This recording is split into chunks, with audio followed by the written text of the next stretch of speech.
कालू बला हाउ साईं तू असांजो दुआ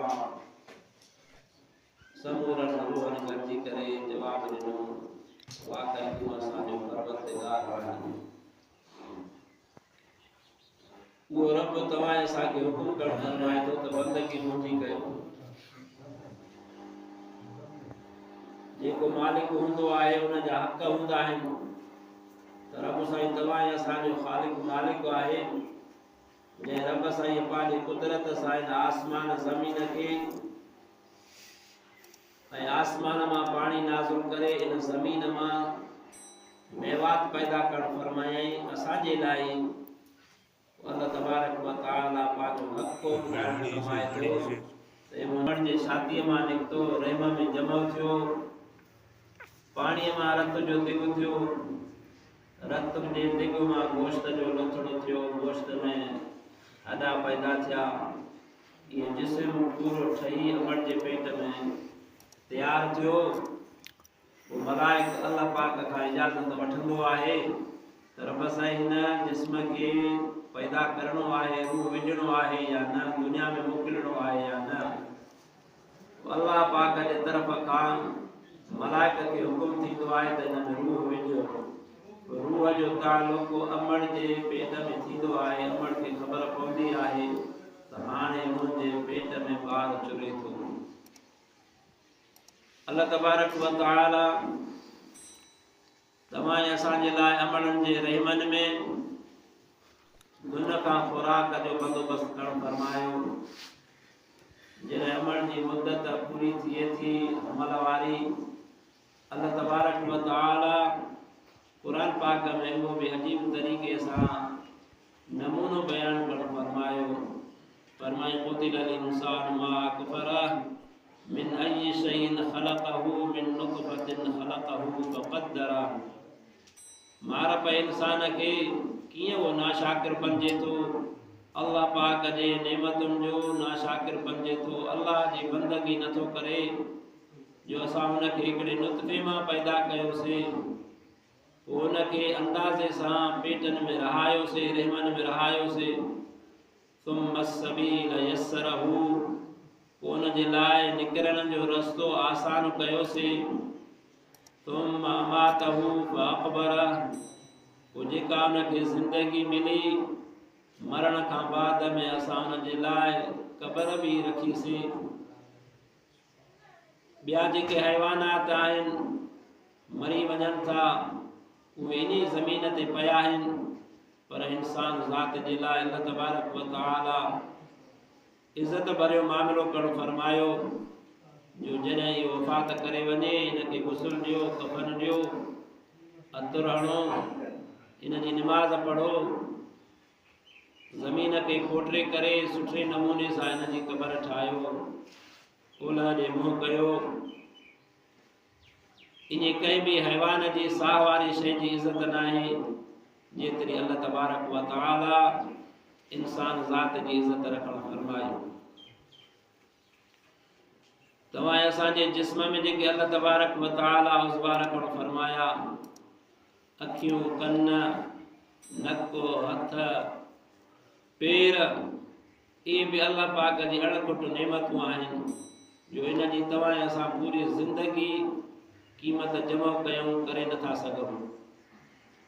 अल्लाह पाक तव्हां असांखे अणघोरियूं नेमतूं अता करणु फरमायूं।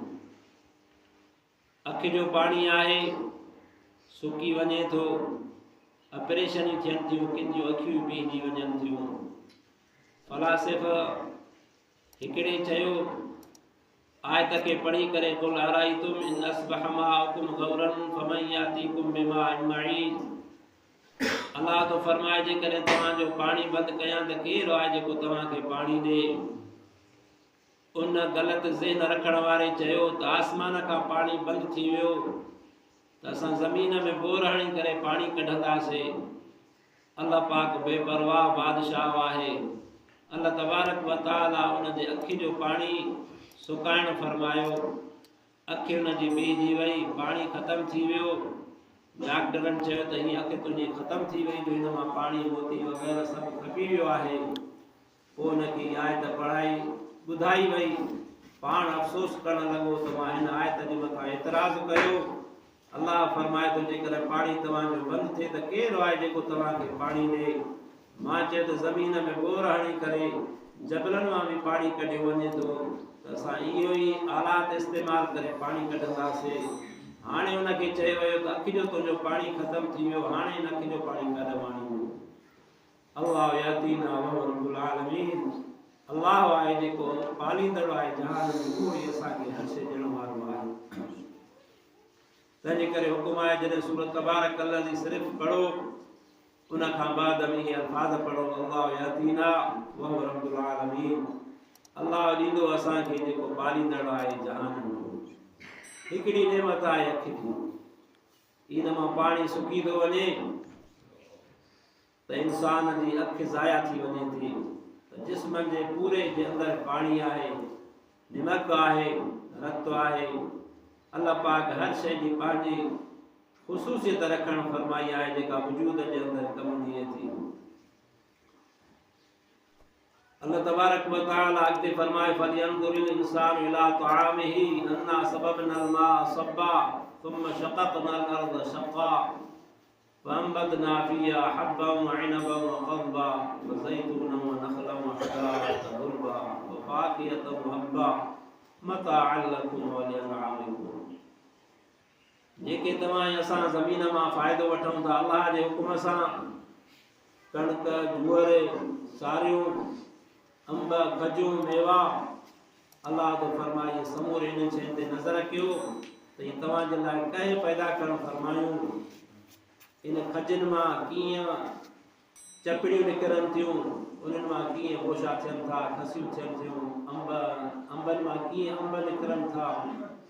जेके बि फल फ्रूट आहिनि अकुलमंद इंसान जे लाइ उनमें सोच ऐं वीचार जी अल्लाह पाक जे हिकिड़ाई जी दलालत ॾेई रहिया आहिनि।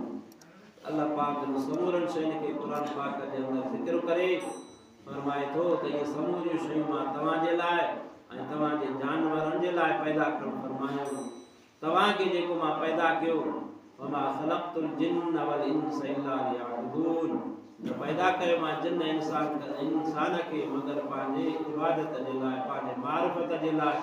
तव्हां त इहो इंसान ऐं जिन मुंहिंजे हिकिड़ाईअ खे सुञाणे मुंहिंजी बंदगी करे।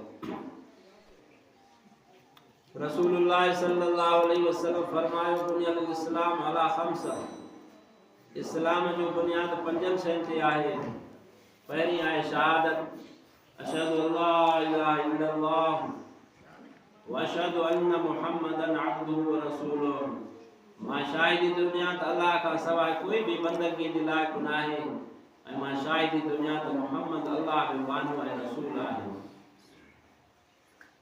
जॾहिं असां कलमो भरियोसीं, मुस्लमान थियासीं, इस्लाम जे दायरे में दाख़िल थियासीं, कोट में दाख़िल थियासीं, त पहिरीं शइ तव्हां असांजे मथां फ़र्ज़ थिए थी निमाज़। रसूलुल्लाह सल्लल्लाहु अलैहि वसल्लम जिन फरमायो अस्सलातु इमादुद्दीन, निमाज़ दीन जो थंबो आहे। फमन अक़ामहा अक़ामद्दीन, जंहिं निमाज़ खे क़ाइमु कयो ॼण दीन खे क़ाइमु कयईं, जंहिं निमाज़ खे ज़ाया कयो ॼण त सारे दीन खे ड्राए छॾियईं। जीअं तव्हां असांजे बदन में हैवाननि जो बदन ऐं मुंडी आहे, मुंडी आहे त सॼो बदन कम जो हूंदो आहे, साहु हलंदो आहे, हथ पेर अखियूं कन वग़ैरह कमु कंदा आहिनि। पर जेकॾहिं मुंडी धड़ खां जुदा कई वेंदी आहे त सॼो बदन बेकार हूंदो आहे। त इस्लाम जे अंदरि निमाज़ जो मुंहिंजा मुस्लमान भाइरो भेनरियूं इन मिसाल आहे। जेकॾहिं निमाज़ आहे त बक़ाया अमल बि हुनजा वज़नाइता थींदा, क़ाबिलियत जोगा थींदा। पर जेकॾहिं निमाज़ न आहे, जंहिंजे अमाल नामे में अल्लाह पाक पंहिंजे को रहम जो फज़ल जो फेरो करणु फरमाए।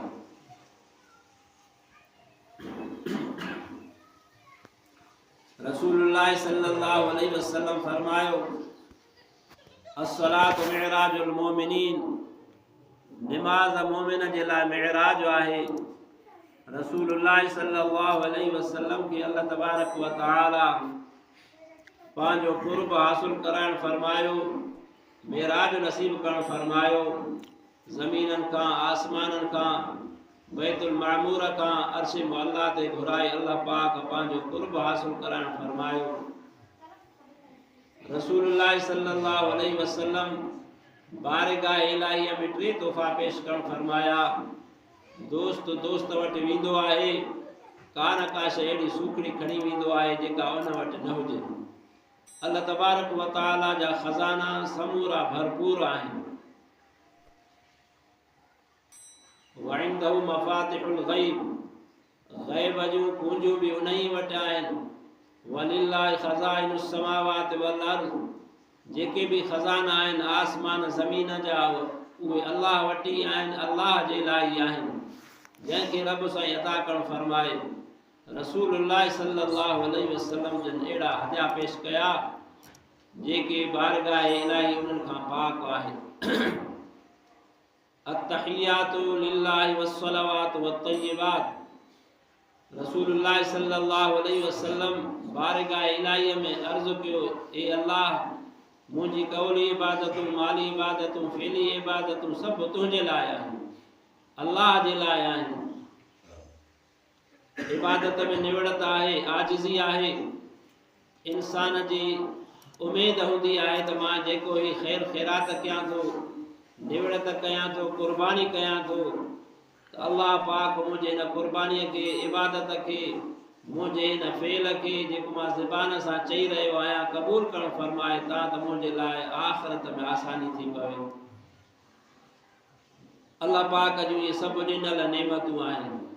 अल्लाह तबारक व तआला भी रसूलुल्लाह सल्लल्लाहु अलैहि वसल्लम का ऐलान कराइण फरमायो, कुल इन्न सलाती व नुसुकी व महयाय व ममाती लिल्लाहि रब्बिल आलमीन। प्यारा तूं पंहिंजे उम्मत खे चई ॿुधाए त बेशक मुंहिंजूं जेके भी निमाज़ूं आहिनि, 5 वक़्त निमाज़ आहे, जुमो आहे, तरावीह आहिनि, तहज्जुद आहे, इशराक़ आहे, अवाबीन आहिनि, त इहे समूरियूं मुंहिंजो रब खे राज़ी करण जे लाइ आहिनि। जेका भी मुंहिंजी कुर्बानी आहे, उज़ई आहे, फितरो आहे, सदकात आहिनि, ख़ैरातूं आहिनि, इहे समूरियूं मुंहिंजो अल्लाह खे राज़ी करण जे लाइ आहिनि। मुंहिंजो जीअण, मुंहिंजो मरण इहो भी पालींदड़ जहान वारे जे लाइ आहे। त तव्हां असांखे भी जेके भी इबादतूं आहिनि ख़ालिस रब साईं खे राज़ी करण जे लाइ करणियूं आहिनि, न गैर जे नाले ते करणियूं आहिनि, न वरी जाते शिरक थी रहियो आहे उन जे आस्थाननि ते करणियूं आहिनि। बस जेको जाते आहे अल्लाह खे हाज़ुर नाज़ुर समझी करे बंदगी करे इबादत करे, वो ज़बानी इबादत आहे, ज़िक्र अज़कार आहे, तॾहिं भी अल्लाह जो करे। बदनी इबादत आहे, निमाज़ आहे, उहा भी अल्लाह पाक खे राज़ी करण जे लाइ करे। रोज़ो रखे तॾहिं भी अल्लाह खे राज़ी करण जे लाइ, ज़कात ॾे तॾहिं भी अल्लाह पाक खे राज़ी करण जे लाइ, हज करे तॾहिं भी अल्लाह पाक खे राज़ी करण जी नियत सां कंदो त पोइ इहो ख़ैर ई ख़ैर आहे, बरकत ई बरकत आहे, सवाब अणखुट अल्लाह तबारक व तआला अता करणु फरमाईंदो। पर जेकॾहिं ॾेखाव जे लाइ कयईं, वाह वाह जे लाइ कयईं, त पोइ क़यामत जो ॾींहुं थींदो, अल्लाह पाक फरमाईंदो जंहिंजे ख़ुशि करण जे लाइ तो ये अमल कया, हाणे सवाब भी तूं उन्हनि खां वठ। पोइ हुकुम थींदो त ऊंधे कंध हिनखे गेले करे जहन्नम में उछलाए। अल्लाह पाक खां दुआ आहे तरफ़ साईं तव्हां असांखे रिया खां बचाए।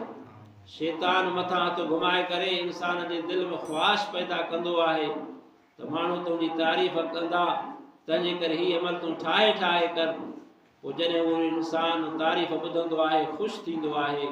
हिकिड़े साहिबे सॻोरे अर्ज़ु कई, या रसूल अल्लाह, मुंहिंजे दिलि में कुझु ई कोन्हे, पर माण्हू मुंहिंजी कंहिं नेक अमल जे करे साराह करे रहिया आहिनि ऐं मुंहिंजी इहा चाहत न आहे, पर मुंहिंजी कन ॿुधो, मां उनखे ॿुधी वरितो।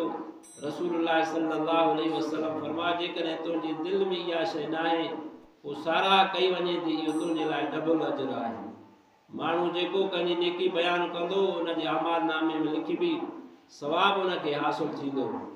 त असां माण्हू कोई नेकीअ जो कमु कयूं था, शैतान अचे घर कराए थो, दिलि में इहा ख्वाहिश पैदा करे थो त तुंहिंजी तारीफ़ थिए, वाखाण थिए, पोइ असां बि उन ते पढ़ूं था।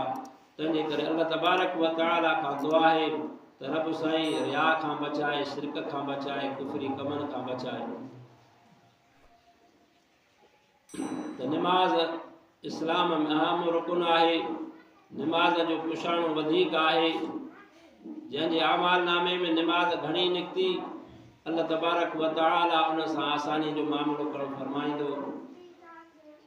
कंहिं बुज़ुर्ग बयान कयो त पहिरें दौर में पंहिंजी हालत में ॿुधाए त जॾहिं पहिरें दर्जे जो इम्तिहान थींदो हो पोइ साहब लिखाईंदा हुआ, पोइ जंहिंखे सूरत खती थोरी घणी ईंदी हुई अखर लिखी वेंदो हो त पोइ उनखे इम्तिहान वारो पास कयो वेंदो त तोखे लिखणु अचे थो। पोइ जंहिंजे अमाल नामे में नमाज निकिती त अल्लाह तबारक व तआला बि रहम करे उन बाने सां आसानी जो मामलो करणु फरमाईंदो त बाना तुंहिंजे अमाल नामे में नमाज घणी निकिती आहे, तंहिंजे करे बक़ाया अमाल में तोसां नरमी कई वञे थी। नमाज पढ़ण जे करे इंसान जे रिज़्क में बरकत पवे थी, सुकून आराम मिले थो, इंसान जो बदन हमेशा पाक और साफ़ रहे थो। मेराज वारी रात रसूलुल्लाह सल्लल्लाहु अलैहि वसल्लम जन जन्नत में दाख़िल थियण वक़्त में आवाज़ ॿुधणु फरमायो। जिब्राइल अलैहिस्सलातु वस्सलाम खां पुछा करणु फरमायाऊं, जिब्राइल ख़बर ॾे ही कंहिंजो आवाज़ आहे? पंहिंजे दुखूल खां अॻु में आवाज़ अची रहियो आहे।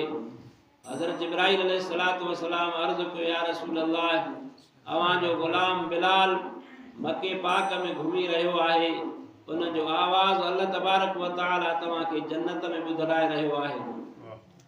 हज़रत बिलाल साईं रज़ी अल्लाह तआला अन्हा खां पुछा कई वई, बाद में त बिलाल तुंहिंजो कहिड़ो अमल आहे? चए त साईं जॾहिं मुंहिंजो वुज़ू टुटी पवंदो आहे, का कज़ा हाजात थींदी आहे त वरी मां वुज़ू कंदो आहियां ऐं उन खां बाद में ॿ रकातूं नफ़िल पढ़ंदो आहियां। तहियतुल वुज़ू भी चइबो आहे, तहियतुल मस्जिद भी चइबो आहे। कई रिवायत में अचे तो उहो वक़्तु तहजुद जो हो। हज़रत बिलाल साईं रज़ी अल्लाह तआला अन्हु वुज़ू करे तहजुद जी नियत सां हली रहियो हो। अल्लाह पाक के हज़रत बिलाल साईं रज़ी अल्लाह तआला अन्हु जो इहो घुमणु तहजुद जे वक़्त वारो एॾो वणी वियो जो बिनी जान जे सरदार हज़रत मोहम्मद मुस्तफ़ा सल्लल्लाहु अलैहि वसल्लम के अल्लाह तबारक व तआला मेराज वारी रात वो आवाज़ ॿुधणु फरमायो। त इहा नमाज जी अहमियत आहे। असांजे मुस्लमाननि मां नमाज जी अहमियत ख़त्म थी वई आहे। अल्लाह पाक जे घरनि जी अहमियत ख़त्म थी वई आहे। साईं हमादुल्लाह रहमतुल्लाह अलैहि जी ख़िदमत में को माण्हू आयो त साईं असांजे ॻोठ में बीमारियूं बड़ियूं वधी वयूं आहिनि, झेड़ा झटा फितना फसाद नफ़रतूं तमामु वञनि थियूं, ॾींहों ॾींहुं वधंदियूं। साईं जन पुछा कई तव्हांजे ॻोठ जी मस्जिद आबाद आहे? उन माण्हू अचे तो साईं मस्जिद गैराबाद आहे। पाण फरमायूं 5 वक़्त नमाज पढ़ो, अल्लाह जी तकबीर हणो, आज़ान ॾियो। आज़ान ॾियण जे करे अल्लाह पाक जे नाले वठण जे करे शैतान भॼी वेंदो। जॾहिं शैतान भॼी वेंदो अल्लाह जी रहमत ईंदी। हदीस पाक में अचे तो जॾहिं आज़ान थींदी आहे त शैतान भॼंदो आहे, तां त हुन खां टिट बि निकिरी वेंदो आहे। त अल्लाह जे नाले में मुंहिंजा मुस्लमान भाइरो बरकतूं आहिनि। अल्लाह जो नालो तमामु आला उत्तम आहे।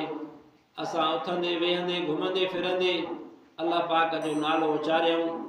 तव्हां असांजे जिस्म में 2 शयूं आहिनि, हिकिड़ो रूह आहे, ॿियो जिस्म आहे।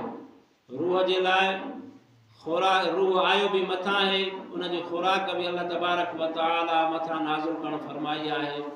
ऐं जिस्म मिट्टीअ मां पैदा थियो आहे, उनजी खुराक भी अल्लाह तबारक व तआला ज़मीन में रखणु फरमाई आहे। ये अनाज फल फ्रूट तव्हां असां मेहनत करे पंहिंजे जिस्म खे पाले रहिया आहियूं, पर रूह असांजो कमज़ोर थी चुको आहे। रूह जी भी खुराक कयूं। ऐं दिली सुकून, रूही सुकून तॾहिं थींदो जॾहिं असां खाधो हलाल खाईंदासीं, अल्लाह जे ज़िक्र में मशगूल रहंदासीं। अल्लाह तबारक व तआला कुरान पाक जे अंदर फरमायो, अल्लज़ीना आमनू व तत्मइन्नु क़ुलूबुहुम बिज़िक्रिल्लाह अला बिज़िक्रिल्लाह तत्मइन्नुल क़ुलूब।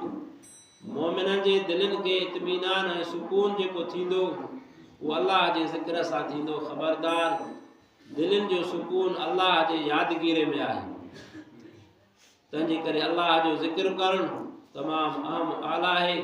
असांजा रूहानी तालुक कमज़ोर थी चुका आहिनि। इन जे करे जो असांजे दिलि जे अंदरि दुनिया जो हिर्स लालच उमेदूं तमामु वधंदियूं वञनि थियूं, दीनी कमनि खां पोइ ते थींदा वञूं था। तंहिंजे करे पंहिंजो तालुक़ु अल्लाह जे नाले सां जोड़ियूं, नेकनि सालिहनि सां जोड़ियूं, ज़िक्र अज़कार पाबंदीअ सां कयूं। इन जे करे बुज़ुर्गान दीन ज़िक्र सेखारींदा आहिनि। पहिरियों ज़िक्र जेको मुर्शिद ॾींदा आहिनि, आयतल कुर्सी जी इब्तिदा उन जो वक़्तु सुबुह सां फरमाईंदा आहिनि ऐं चइनि तस्बीहनि जो सबक़ु मग़रिब खां बाद में ॾिनो वेंदो आहे। बक़ाया ज़िक्र जी तरतीब हूंदी आहे। पोइ फरमाईंदा आहिनि त बस ज़िक्र इहे पाबंदीअ सां ज़रूरु कयो। इन जे करे जो जॾहिं सुबुह जी इब्तिदा थिए थी, रोशनाईअ जी सुबुह सादिक थिए थो, सुन्नत ऐं फ़र्ज़ जे विच ते अल्लाह जो नालो वरितो वेंदो, अल्लाहु ला इलाहा इल्ला हू अल हय्युल क़य्यूम 100 दफ़ो, त पोइ अल्लाह तबारक व तआला पंहिंजे इन इस्म आज़म जे सदिके, पंहिंजे सिफ़ाती नालनि जे सदिके सॼो ॾींहुं दिलि खे रोशन करणु फरमाईंदो ऐं मुनवर करणु फरमाईंदो, नूरानियत अता करणु फरमाईंदो। वरी जॾहिं राति थिए थी, मग़रिब खां बाद में 4 तस्बीहात पढ़ियूं वेंदियूं, ला इलाहा इल्लल्लाह इल्लल्लाह अल्लाहु। त वरी जेके राति जी ऊंधाई आहिनि, पोइ इन में खोड़ शैतानी विसविसात ईंदा आहिनि। जीअं सूरत फलक ऐं नास में सम्झायो वियो, इहे सूरतूं रसूलुल्लाह सल्लल्लाहु अलैहि वसल्लम जे मथां नाज़िल कयूं वयूं त हर शइ खां पनाह वठणु अल्लाह जे कब्ज़े कुदरत में आहे, उन खां ई घुरड़ियूं आहिनि। पोइ इन ज़िक्र जे बरकत जे करे जेके बि राति में शरीरात जिन हूंदा आहिनि, शैतान हूंदा आहिनि, पोइ अल्लाह पाक इन ज़िक्र जे बरकत जे करे उन ज़ाकिरीन जी हिफ़ाज़त करणु फरमाईंदो आहे। ऐं ज़ाकिरीन जॾहिं बि क़यामत जे ॾींहुं उथंदा त उन जा मुंहं रोशन हूंदा, मुंहं नूरानियत सां हूंदा। ऐं ज़िक्र कंदड़नि जे लाइ जन्नत में हिकिड़ो ख़ासि दरवाज़ो आहे जो उन मां सिर्फ़ु ज़ाकिरीन दाख़िल थींदा। दुआ आहे अल्लाह तबारक व तआला मूंखे तव्हांखे रब साईं 5 वक़्त निमाज़ पाबंदीअ सां अदा करण जी तौफ़ीक़ अता फरमाए ऐं अल्लाह पाक पंहिंजे नाले वठण जी बि तौफ़ीक़ अता फरमाए। पोइ ज़िक्र मां उलमा किराम लिखियो आहे त 5 वक़्त निमाज़ पाबंदीअ सां पढ़णु इहो बि ज़िक्र आहे। क़ुरान पाक जी तिलावत करणु इहो बि ज़िक्र आहे। ऐं बक़ाया वक़्त में माण्हू घुमंदो बि वठे, पंहिंजो कमकार बि करे, पोइ ज़बान अल्लाह जे ज़िक्र सां तरो ताज़ी हुजे। साहबी सगोरे अर्ज़ कयो, या रसूल अल्लाह, मां ज़िक्र केतिरो कयां?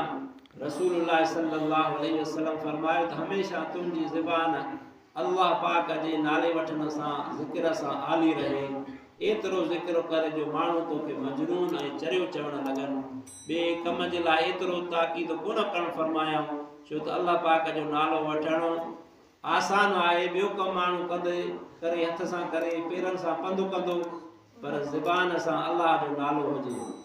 पोइ अल्लाह वारनि मिसाल ॾिनो आहे त हिन दिलि जे अंदरि अल्लाह जी मुहबत हुजे, दुनिया जी मुहबत न हुजे, हिकु शइ करार वठंदी।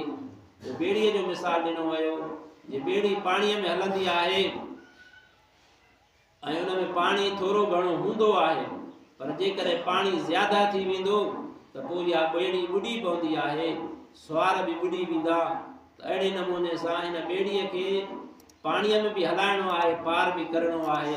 त इंसान खे ज़िंदगीअ में माश बि कमाइणो आहे, पर उन सां गॾोगॾु अल्लाह जो ज़िक्र कंदो रहंदो, निमाज़ जी पाबंदी कंदो, नेकनि सालनि सां तालुक़ हूंदो, त शैतान जो असरु घटिजी वेंदो। एतिरो हुन जो रोब न हलंदो, दबदबो न हलंदो। अल्लाह जे नाले वठण जे करे, नेकनि सालनि जे तालुक़ रखण जे करे पोइ इंसान जे दिलि में अल्लाह जी मुहबत हूंदी, पोइ दुनिया जी मुहबत न हूंदी ऐं हिन ज़िंदगीअ में गुज़ारणो ज़रूरु आहे। पोइ इंसान जी जेकॾहिं अल्लाह जे नाले सां मुहबत रही, दुनिया सां एतिरी मुहबत न रही, त जीअं ॿेड़ी पार थी करे कपर ते पहुचंदी आहे, अहिड़ी तरह तव्हां असां हिन दुनिया मां सफ़र करे, ॾुखिया सुखिया ॾींहं गुज़ारे करे, मौत खां बाद में अल्लाह तबारक व तआला उन ज़ाकिरीन जे लाइ मोमिनन मुसलमानन जे लाइ क़बर के जन्नत जो बाग बणाइण फरमाईंदो। दुआ है अल्लाह पाक मूंखे तव्हां के जमी मुसलमानन के रब साईं चंगन कमन करण की तौफीक अता फरमाए, मस्जिदन के आबाद करण की तौफीक अता फरमाए। आमीन।